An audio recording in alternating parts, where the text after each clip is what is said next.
जय श्रीमन नारायण दोस्तों, जय श्री कृष्ण। आपका बहुत बहुत स्वागत है। सनातन धर्म के पौराणिक कैलेंडर के अनुसार गाज माता का व्रत भाद्रपद माह के किसी भी शुभ दिन किया जा सकता है।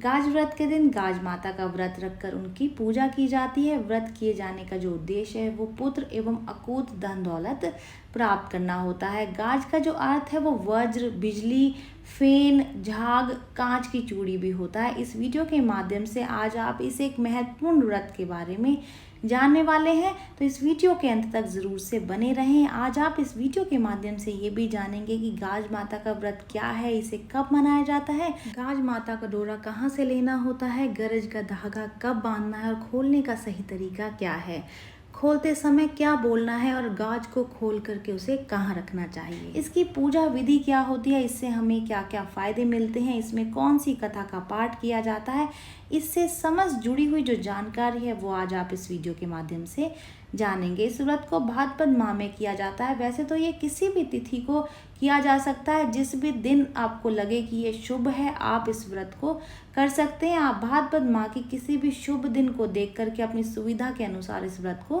कर सकते हैं, लेकिन भाद्रपद माह के शुक्ल पक्ष की द्वितीय तिथि को इस व्रत को करना बहुत ही ज़्यादा शुभ माना जाता है। बहुत सारे लोग इसी दिन ही इस व्रत को करके गाज माता व्रत कथा का पाठ भी जरूर से करते हैं। तो द्वितीय तिथि का जो प्रारंभ है वो 16 सितंबर 2023 की सुबह 9:17 से हो जाएगा। द्वितीय तिथि का जो समापन है वो 17 सितंबर 2023 दिन के 11:09 तक होगा। तो इसी बीच में आपको गाज माता का जो ये व्रत है वो रखना है। इस व्रत को क्यों रखा जाता है तो मैं आपको बता दूं कि इस व्रत को रखने से व्यक्ति को संतान और संपत्ति दोनों की प्राप्ति होती है। इतना ही नहीं, अगर किसी के घर में पुत्र का जन्म या फिर पुत्र का विवाह होता है तो उस व्यक्ति के द्वारा उसी वर्ष के भाद्रपद माह से इस व्रत को करके कथा का पाठ करना बहुत ही ज़्यादा शुभ माना जाता है। तो आप भी गाज माता अगर व्रत करने चाहते हैं तो आपको इसकी पूजा विधि के बारे में अगर नहीं मालूम है तो ये ज़रूर से जान लें।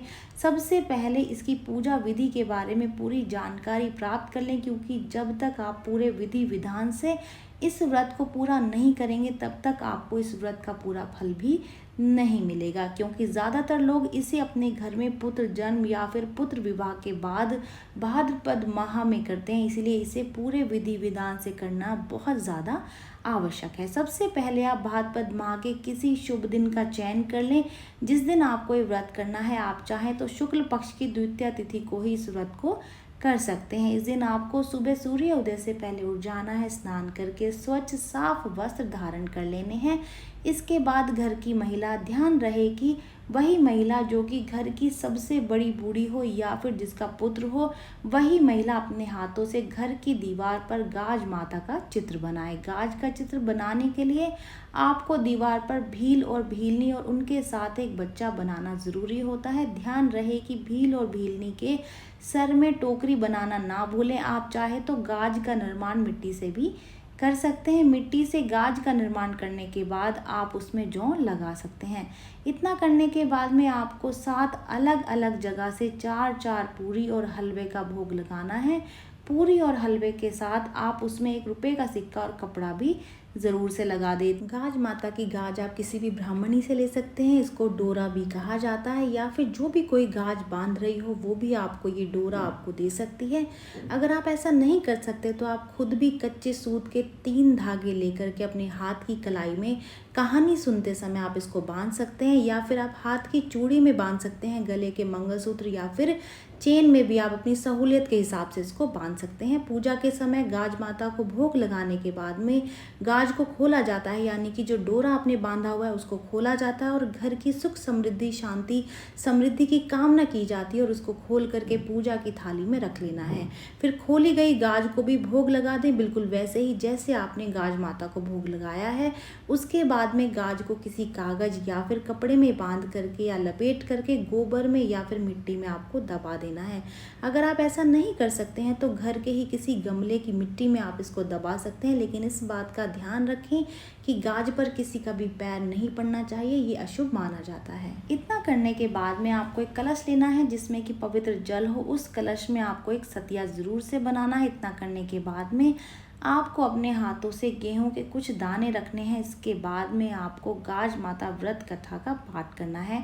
गाज माता व्रत कथा का पाठ करने के बाद में आप विनायक जी की कथा का भी पाठ अवश्य कर लें। इतना करने के बाद में कलश में जो जल है, आपको उस कलश के जल को सूर्य देव को अर्पित करना चाहिए, यानी कि सूर्य देव को अर्घ देना चाहिए, जिससे कि आपको बहुत ही ज़्यादा सौभाग्य की प्राप्ति होती है। इस तरह से व्रत के दौरान आप दिन भर व्रत रखकर व्रत कथा का पाठ करते हुए गाज माता की पूजा कर सकते हैं। और रही बात ये व्रत के उद्यापन की, तो उसके बारे में भी आज आप इस वीडियो के अंत तक जान जाएंगे कि उद्यापन किस तरीके से करना चाहिए। गाज माता के व्रत में क्या खाएं ये भी जान लेते हैं। गाज माता व्रत के दिन में आप व्रत करते हैं और आप कौन सी चीज़ें खा सकते हैं और कौन सी चीज़ें खा करके आप अपना व्रत खोल सकते हैं, ये आज आप जान लेंगे। इस दिन गाज माता को गेहूं के दाने, पूरी और हलवा भोग के रूप में लगाया जाता है। और जैसा कि पूजा विधि में आपको बताया कि व्रत उद्यापन के बारे में भी आपको यहाँ पर बताया जाएगा, तो उसी प्रकार से आप 7 ब्राह्मणी को अपने घर में भोजन हेतु आमंत्रित करके उन्हीं के साथ में भोजन करके अपने व्रत का उद्यापन कर सकते हैं, यानी कि व्रत को खोल सकते हैं। इस दौरान आप पूरी सब्जी और हलवे का भोजन ग्रहण करके अपना व्रत खोल सकती हैं। अगर आप गाज माता का व्रत करना चाहती हैं तो इस व्रत को करने के लिए आपको कई प्रकार के नियमों का ध्यान रखना बेहद ही ज़रूरी होता है। उन नियमों का पालन करके इस व्रत को पूरा करने के बाद ही आपको इस व्रत का पूरा फल प्राप्त हो पाता है। तो चलिए आगे बढ़ते हैं और आपको उन नियमों के बारे में बताते हैं कि जिन नियमों के अनुसार आपको इस व्रत को करना चाहिए। इस व्रत के दौरान लोग अपने कुल देवी देवता की पूजा करते हैं, इसलिए ध्यान रखें कि आप भी इस व्रत के दौरान अपनी कुल देवी देवताओं की पूजा करें। पूजा करने के दौरान उन्हें अध पकी रसोई का भोग लगा करके अपने घर के सभी सदस्यों को इसे वितरित कर दें। इस व्रत को भाद्रपद माह में किया जाता है। आप किसी भी दिन को चयन करके इस व्रत को कर सकते हैं। ज़्यादातर लोग शुक्ल पक्ष की द्वितीया या फिर अनंत चतुर्थी के दिन इस व्रत को करते हैं। इस व्रत के दौरान आपको तामसिक भोजन जैसे कि लहसुन और प्याज का सेवन बिल्कुल भी नहीं करना है। साथ ही इस बात का भी ध्यान रखना है कि व्रत के दौरान शराब और मांस, इन चीज़ों से दूरी बनाए रखें। इस व्रत के दौरान घर की सबसे बड़ी महिला या फिर बहू को दीवार पर एक ऐसा चित्र बनाना चाहिए जिसमें कि एक नवविवाहित या फिर नवजात शिशु को बैठा हुआ दर्शाया जाए, जिसके ऊपर एक पेड़ गिर रहा हो। इस चित्र में ये दिखाया जाता है कि लड़के के ऊपर पेड़ की जो रक्षा है वो गाज बीज के द्वारा की जा रही है। यही इस पूजन का महत्व भी है। इस व्रत को शांतिपूर्वक ढंग से ही पूरा करना चाहिए। आपको इस व्रत के दौरान किसी भी विवाद में नहीं उलझना चाहिए। गाज माता व्रत के फायदे जान लेते हैं।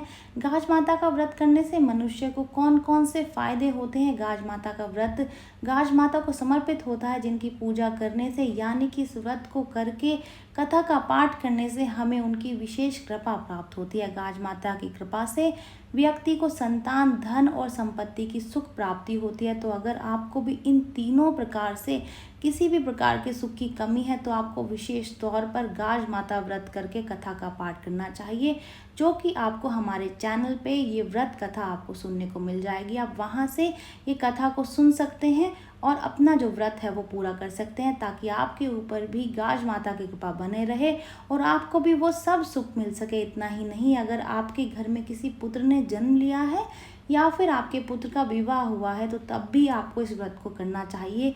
इससे भी आपको बहुत ही ज़्यादा सौभाग्य की प्राप्ति होती है और सब शुभ होता है।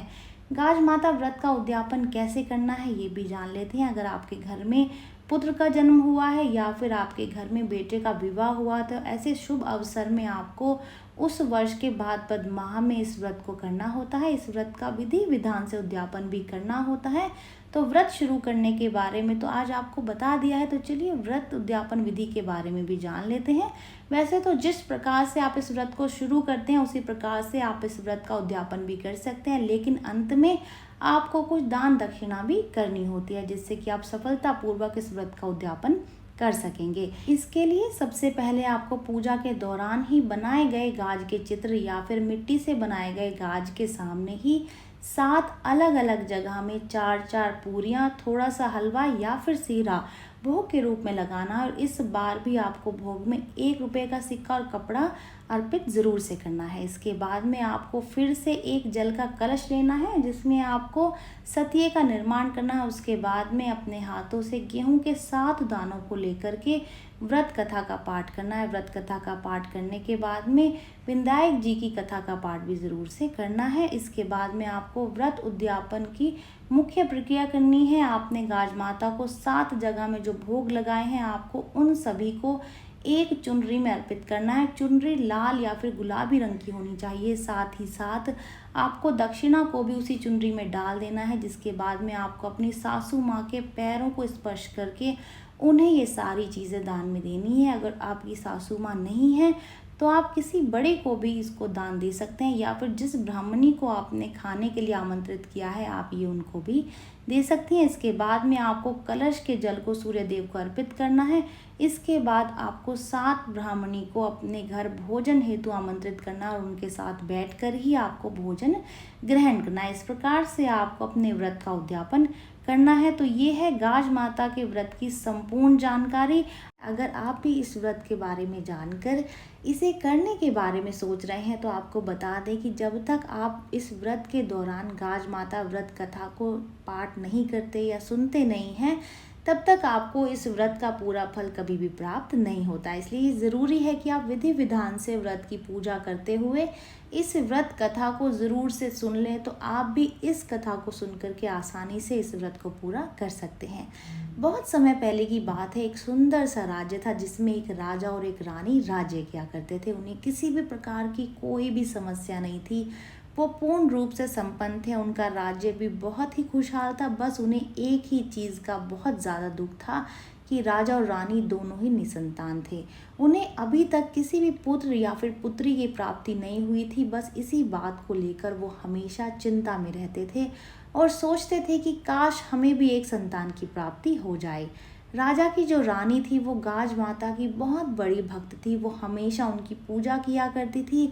एक दिन उन्होंने गाज माता से कहा कि हे माता, अगर आप मुझे संतान प्राप्ति का वरदान देंगी, मेरी गर्भ भर देंगी, तो मैं आपको हलवा और पूड़ी का भोग लगाऊंगी। गाज माता रानी की ये सब बातें सुन रही थी, जिसके बाद में गाज माता रानी से बहुत ज़्यादा प्रसन्न हुई। और वैसे भी गाज माता अपने भक्तों से बहुत ही जल्दी प्रसन्न होती हैं, इसलिए गाज माता ने रानी को पुत्र प्राप्ति का वरदान दे दिया। गाज माता के दिए हुए वरदान से ऐसा ही हुआ। कुछ दिनों बाद रानी के गर्भ से एक बहुत ही सुंदर सर्वगुण संपन्न एक पुत्र ने जन्म लिया। रानी इस बात से बहुत ज़्यादा खुश हुई और खुशी खुशी में रानी गाज माता को पूरी और हलवे का भोग लगाना भूल गई। जब ऐसे ही दिन बीतते गए तब गाज माता रानी के इस व्यवहार से बहुत ज़्यादा क्रोधित हो गई। उन्होंने कहा कि पुत्र प्राप्ति के बाद में रानी मुझे भूल गई है।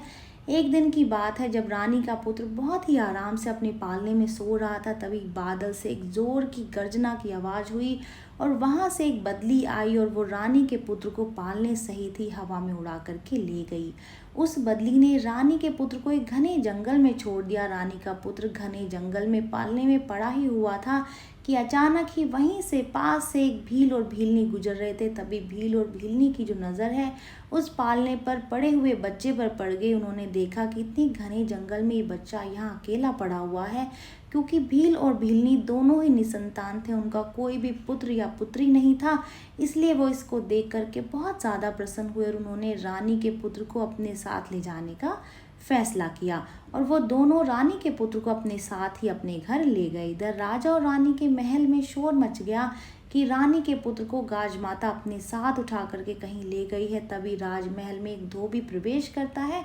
वो धोबी राजा के भी कपड़े धोता था और वही धोबी भील के कपड़ों को भी धोया करता था, इसलिए उसने भील के यहाँ रानी के पुत्र को देख रखा था। जब धोबी ने राजमहल में हो रहे शोर शराबे को देखा तो उसने राजा को कहा कि राजा साहब, आज ही मैंने भील के घर में पालने में सोए हुए एक पुत्र को देखा है। धोबी की बात को सुनते ही राजा अपने सिपाहियों को भील को महल में बुलाने के लिए भेजते हैं। इसके तुरंत बाद ही सिपाही भील को बुलाने के लिए चल देते हैं, जिसके बाद वो भील को महल ले आते हैं। भील के महल पहुंचते ही राजा उससे कहते हैं कि आखिर तुम्हें पुत्र की प्राप्ति कैसे हुई, तुम्हारे यहाँ जो पुत्र है वो तुम्हारे पास कहाँ से आया। उसके बाद भील ने राजा से कहा कि राजा साहब, मैं गाज माता का बहुत बड़ा भक्त हूँ, मैं उनका व्रत किया करता हूँ और इसी से प्रसन्न होकर के गाज माता की कृपा से हमें पुत्र की प्राप्ति हुई है। जैसे ही भील ने ये वचन कहे, राजा और रानी दोनों को अपना वचन याद आ गया कि उन्होंने पुत्र प्राप्ति के पश्चात गाज माता को पूरी और हलवे का भोग लगाने का संकल्प लिया था,